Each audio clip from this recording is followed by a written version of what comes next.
I don't paint no bitch beside two real niggas. Two real niggas with a pussy in the middle, man. Y'all don't do that, man. Don't fuck about legacy.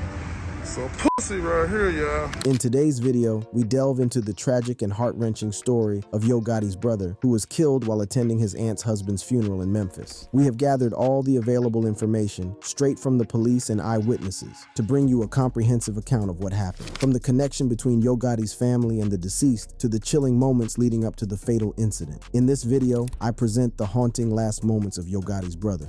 Yo Gotti's brother's last moments.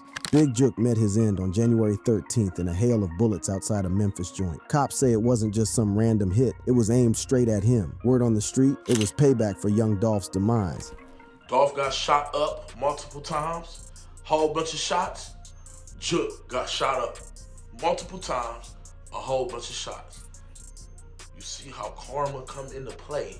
But that's a tale for another day. Reports say Big Jook wasn't even supposed to be in town. He got the memo loud and clear. He even hinted at it on his Instagram a few days prior. In his post, standing by a Christmas tree, he wrote, "They don't want to face you, they want to snake you. Stay alert to stay alive, watch your back at all times. Put snakes on the plate and eat great." Folks brushed it off as just another rapper mouthing off about ops. But in Memphis, rap beef is no joke. If they talk about ops, you best believe those ops are lurking. And it was true for Big Jook. A few days earlier, he got shot at after a car show. If you from Memphis and you really know, then you know what I'm saying is the absolute truth. Big Jook went to that car show.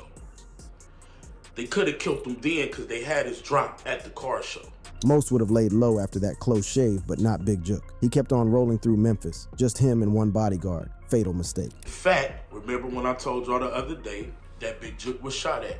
Well, he was also shot at after that car show. While Yo Gotti rolled up to the funeral locked and loaded with cops and a squad of guards, Big Jook went low-key. Bad move. Rumor has it Big Jook got texts and threats in disguise telling him danger was coming, but he brushed it off like it was nothing and showed up to pay his respects. Word is they didn't use a number that's in nobody's name. They used a bogus email off a phone they don't use. So the GPS and all that don't matter. The IP address don't matter. And use one of them text apps to text Jook's phone. But this wasn't just any funeral. It was Eric Bovin's send-off. And hours before the hit, Big Jook paid tribute, posting "Rip Unc Las Vegas Eric." We know Big Jook gonna show and pay respect to his uncle's funeral. Where they say on that flyer where his uncle's funeral gonna be at? Right here, whoop de whoop de whoop. All right, cool. And where the repass at? Right here, whoop de whoop de whoop. We got him. That tweet, it was like painting a bullseye on his back. The ops knew exactly where and when to find him. He was a sitting duck, and they didn't miss. Eric Bovin, a prominent figure in the Memphis streets, was not only a close associate, but also a significant influence in the lives of Yo Gotti and Big J Bovin, who sadly passed away at the age of 63, was known for his connections and involvement in the drug trade. He had a strong relationship with Yo Gotti and Big Jook's mother. Together, they worked closely in the drug game. This connection made Bovin a vital figure in their lives, and his passing left a void that would be felt deeply by both Yo Gotti and Big Jook. As we delve into the events surrounding Big Jook's untimely death, it becomes clear that the funeral held a significant meaning for both brothers. They were attending the funeral of someone who had a profound impact on their lives. The funeral was not just a somber occasion, but also a chance for them to pay their respects to someone who had played a crucial role in their family's history. The bond between Yo Gotti's family and Eric Bovin was not just limited to business. It was rumored that Yo Gotti's mother herself had a significant presence in the streets, and Bovin was her connect. Together, they navigated the dangerous world of drugs, forming a partnership that was both lucrative and risky. For Yo Gotti and Big Jook, Bovin was more than just a business associate. He was a mentor, a confidant, and a guiding figure in their lives. His influence extended beyond the drug game, as he provided them with guidance and wisdom that they carried with them throughout their journeys. The video footage captured at the funeral shows Yo Gotti and his brother Big Jook standing together, moments before the tragic incident occurred. Little did they know that this would be their last together. After the funeral, the atmosphere shifted as Big Jook and his security guard made their way to the repast. However, little did they know that danger lurked in the shadows. Eyewitness accounts from the people of Memphis shed light on the chilling events that unfolded at the funeral and the repast. According to these accounts, 3 individuals dressed in all black discreetly entered the back of the funeral venue to confirm Big Jook's presence. The live stream of the funeral did not capture their arrival, as the camera focused solely on the front of the church. These individuals had a specific specific target in mind, and they were determined to carry out their sinister plan. Once the individuals confirmed that Big Jook was indeed attending the funeral, they patiently waited outside, biding their time. They knew that their opportunity would come when Big Jook and his security guard left the funeral and made their way to the repast. The repast location, with its one entrance and exit, provided the perfect setting for an ambush. As Big Jook and his security guard stopped in the parking lot of the repast, they were suddenly met with a hail of bullets. The attackers, reportedly in a white Ford and with masks, had already positioned themselves at the repast location, blending in with the surroundings. The suddenness and brutality of the attack left both Big Jook and his security guard gravely injured. Some people even claimed that Big Jook was shot with his mom in the car. Nah, there was rumors that Yo Gotti mom was on the scene. And Yo Gotti mom was in the car with Big Jook and Buddy. And Yo Gotti mom was able to get out the car and they spared her. But that does not seem plausible. These the type of dudes that ain't sparing Yo Gotti mama. And if they really wanted to kill her, they could have been killed her. King Ak is not wrong. These guys play by a different set of rules. When they've got a target in their sights, they ain't stopping for nobody. If you're in their path, you're fair game, whether you're the main target or not. Cold-blooded is an understatement. They don't care who gets caught in the crossfire. Collateral damage is just part of the game for them. Big Jook might have thought he was moving smart, but when you're dealing with killers like that, there's no room for slip-ups. It's a grim reality out there on the streets. Another man got caught up in the crossfire with Big Jook. Word is, they were hanging on for dear life in critical condition. The same man that got killed with Big Jook is the same man that went to the car show. But sadly, Big Jook didn't pull through. The hospital called time of death, and that was it. Law enforcement officials immediately started an investigation, analyzing available video footage to identify the perpetrators. At this point, no clear suspect has been identified, but it is evident that a firearm was used in the attack. The motive behind the shooting remains a mystery, but it is believed that Big Jook was specifically targeted. And then we all know the killers drove off, and there's pictures of the car, all white Ford Explorer, I believe. A lot of people say the police robbed them cars. A lot of people say those are rental cars, and these dudes, they had no license plates on their car.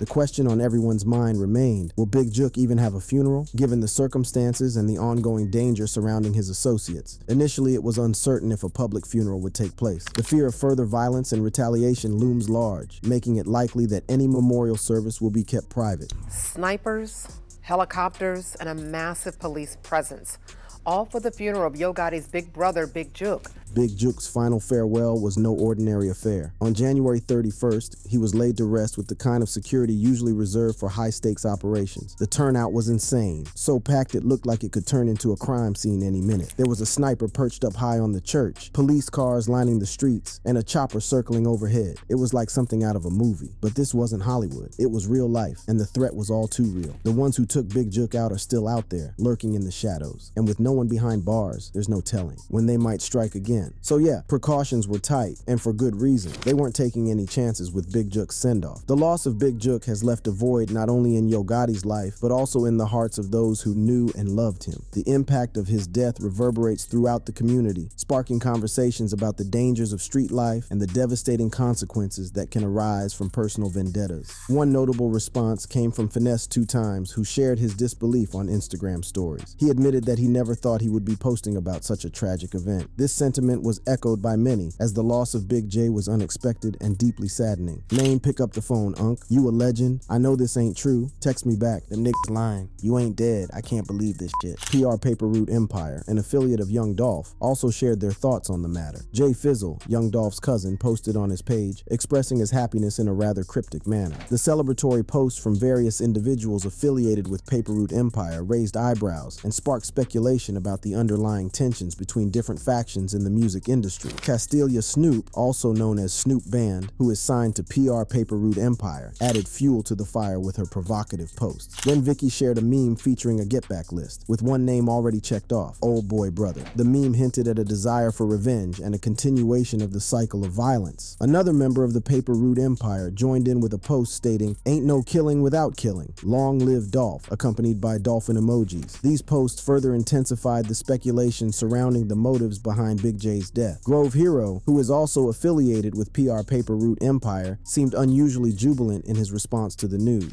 In a video, he expressed his excitement, comparing the atmosphere to the Super Bowl or an NBA championship. His elation raised eyebrows, especially considering his prior association with CMG Yo Gotti's label. The conflicting loyalties and shifting dynamics within the music industry added another layer of complexity to the tragic events surrounding Big Juke's death. Meanwhile, Yo Gotti himself has been inundated with comments on his Instagram page, with fans and followers expressing their condolences and urging him to take action. The loss of his blood brother has undoubtedly taken a toll on him, and the comments serve as a reminder of the pain he is currently experiencing. As the investigation continues and more information comes to light, it is crucial to consider the broader implications of this tragedy. The music industry, often glamorized and celebrated, is not immune to the harsh realities of street life. The tensions and rivalries that exist behind the scenes can have devastating consequences, as evidenced by the loss of Big J. The reactions and responses from individuals affiliated with Yo Gotti and the music industry highlight the complex dynamics at play. The celebration, the cryptic messages, and the desire for revenge all point to a deeper undercurrent of tension and conflict. It is a stark reminder that fame and success do not shield individuals from the dangers that come with living in a world where personal vendettas can have fatal consequences.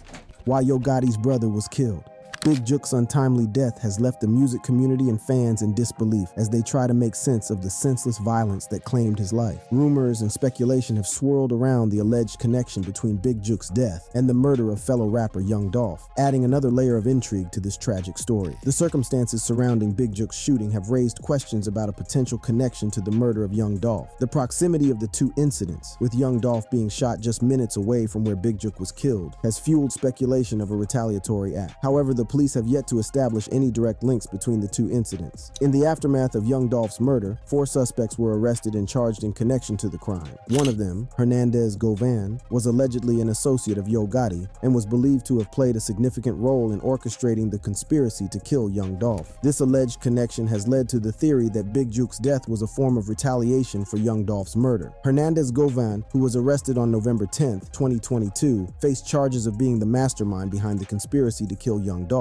However, he pleaded not guilty to first-degree murder and conspiracy in the case. Despite his arrest, Gowan was released on bond in May 2023 due to health concerns, but is currently being held under supervision. Another suspect, Justin Johnson, was arrested on January 11, 2022 by the U.S. Marshal Service in Indiana. Johnson's brother, Jamarcus Johnson, was also arrested and charged with conspiracy to commit first-degree murder. Both individuals pleaded not guilty to a range of charges, including first-degree murder, criminal attempted first-degree murder, theft of property, unlawful possession of a firearm, and conspiracy to commit first-degree murder. Their trial is set to take place on March 11, 2024. Hernandez Govan's name has been buzzing in the online detective circles. Word is, Big Juke might have had some dealings with him. A hefty $40,000 supposedly exchanged hands for the hit on Young Dolph. These folks niggas don't know that Juke put a hit out, bro. Nigga don't know this shit. You know what I'm saying? But nah, fuck all that, bro. I need to say that. Niggas ain't gonna say that. Nigga ain't gonna tell the truth, bro. Nigga ain't say, man, hey, bro, how you gonna feel if a nigga told you, hey, man, look, bro, my Juke put a $40,000 hit on you, bro. Like, nigga, man, come on, bro. Hernandez was supposed to be the middleman, the go-between for Big Juke and the trigger men. Now, folks online are pointing fingers at a particular photo as supposed evidence tying Big Juke to Hernandez. They're saying it's the smoking gun, the proof that links Big Juke to the hit. But you know how it goes with these internet sleuths. Gotta take it all with a grain of salt until the real facts come out. Until then, it's just another piece of the puzzle in this twisted tale. Now, why would Big Juke want to get Young Dolph killed? Well, it had everything to do with the rap beef between Yo Gotti and Young Dolph. In the gritty streets of Memphis, 2 rap legends emerged. Yo Gotti and Young Dolph had a connection that went beyond music. But instead of collaborating and uplifting their city together, they found themselves entangled in a bitter and explosive feud. The Yo Gotti and Young Dolph beef captivated the rap world, with diss tracks, death threats, and even shootouts becoming the norm. Rumors circulated that Young Dolph was once the plug for Gotti's brother back in the day. Dolph, who grew up in a challenging environment with parents addicted to crack, found solace and purpose in the streets. It was there that he carved out his own lane, honing his skills as a rapper. Although Dolph initially freestyled among his friends, it wasn't until a life-altering car crash that he decided to take his rap career seriously. Surviving the accident served as a wake-up call, propelling him to go all in and pursue his dreams. Dolph began began distributing free CDs throughout the city, catching the attention of the local scene. In 2010, Dolph released a project titled Welcome to Dolph World, which garnered significant buzz in Memphis. The project showcased his raw talent and undeniable charisma, solidifying his presence in the rap game. Fueling his ambition, Dolph took a bold step and founded his own label, Paper Route Empire, to dominate the industry. As Dolph's star continued to rise, his music caught the ear of none other than Yo Gotti, an icon in the Memphis rap scene. Gotti, who had been in the game since 1996, established his own label, Collective Music Group, CMG, in 2012. By 2014, Gotti had yet to sign any artist to his roster, but he recognized Dolph's potential and reached out with an offer. At this point, Dolph had already invested a tremendous amount of work and money into his own career. He had a clear vision of creating his own lane and didn't want to ride someone else's wave. Rejecting Gotti's offer, Dolph made it clear that he wanted to pave his own path to success. In interviews, Dolph expressed his belief that if he had accepted Gotti's offer, people would have credited his success solely to Gotti's influence. Only thing was going to happen behind it was people like, oh, he popped off because of Gotti.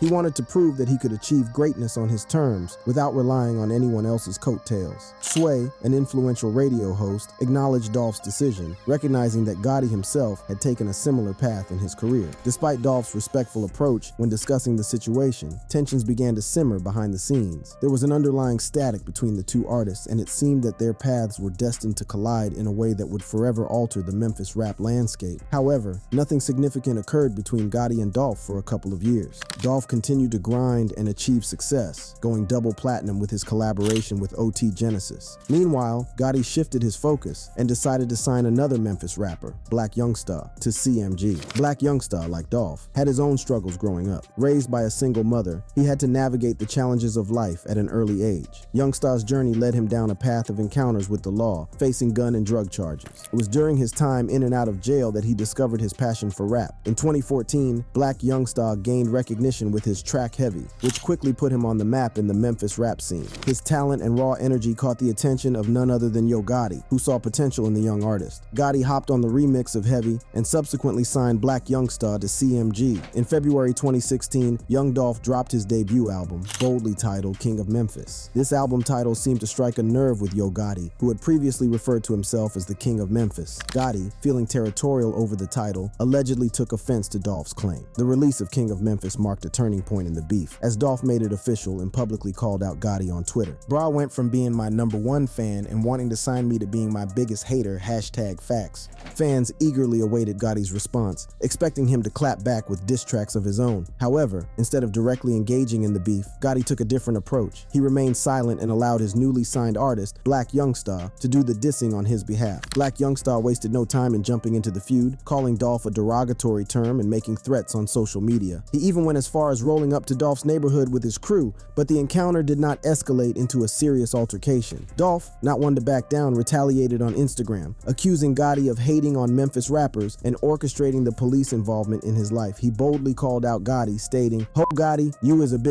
Nigga, I just got back to the city. They said you trying to put charges on me and put the police on me." The tension between the two artists was palpable, and their social media exchanges only fueled the fire. Around the same time, Dolph hopped on the remix of the track Ready by Trouble, delivering lines that were perceived as shots at Gotti and Black Youngstar. Fans linked the lyrics to Black Youngstar's track Heavy, further intensifying the beef. Dolph's lyrics included lines like, "Any nigga that record when it's time for gangster shit, he the police, and I fuck your boss man baby mama. Same hotel for 4 weeks." These direct jabs at Gotti and his crew added fuel to the already blazing fire. Black Youngstar responded with his own diss track, Shake Some, where he called out Dolph by name and made derogatory remarks about him. The track showcased the escalating tension between the two camps, with Youngstar asserting his dominance and challenging Dolph's claim to the throne. He rapped, "Dolph Thornton, wanna play H? I'm on tour with the KH Mac 11, Smith & Wesson, extended clip, 100 rounds on Draco." Dolph chose not to respond directly to Shake Some, but a few months later, he dropped a bombshell with the release of the song Play With Yo Bitch. This diss track took the beef with Gotti to a whole new level. Dolph claimed to have hooked up with Gotti's baby mama, delivering scathing lines like, "Don't play with me, ho Gotti, you a hoe man. You went from my biggest fan to my biggest hater, begging me to sign with you, but I had too much paper." He even took a shot at Gotti's brother, referring to him as Gotti's big sister. While Dolph continued to escalate the beef with his music,